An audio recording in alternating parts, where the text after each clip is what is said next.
Le 360 Média marocain écrit un article sur Macron qui est une véritable bombe. Un peu homme, un peu femme, mais il n'assume rien.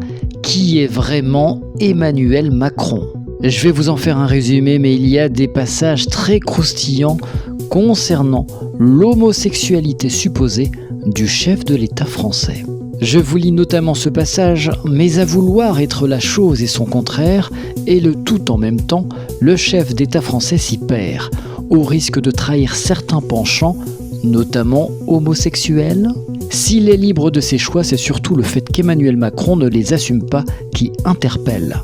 D'autant que l'État profond français et ses relais médiatiques ne cessent de servir des leçons de morale en matière de transparence. La vie privée d'Emmanuel Macron est précieusement cachée. Certains signes ne trompent pas. Il y a d'abord son entourage immédiat et sa garde rapprochée. C'est mignon, ironise une source française bien au fait du sujet. Citons Stéphane Séjourné, ancien conseiller et proche d'Emmanuel Macron, ouvertement homosexuel. Stéphane Séjourné a un compagnon attitré et ce dernier n'est autre que Gabriel Attal, également partie intégrante du sérail de Macron. Plus qu'une question d'entourage, la question porte sur Emmanuel Macron lui-même. En 2016, le tout Paris en est persuadé. Le ministre de l'économie de l'époque, donc Macron, est en couple avec le jeune président de Radio France, alors Mathieu Gallet, là encore un beau gosse professionnel. Non seulement le candidat Macron serait un homosexuel honteux, mais il entretiendrait aussi une relation extra-conjugale, étant donné qu'il est déjà marié à Brigitte Macron, de 24 ans plus âgée que lui, et qui sur le chemin n'a pas échappé à des doutes concernant son identité sexuelle.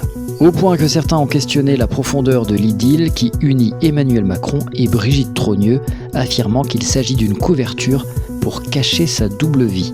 L'article nous dit également que Macron aurait eu une aventure avec Alexandre Benalla, ce qui explique que ce dernier était intouchable. L'article se moque également de la politique de Macron qui se dit ni de droite ni de gauche, mais qui adopte des politiques libérales qui favorisent les riches et les puissants.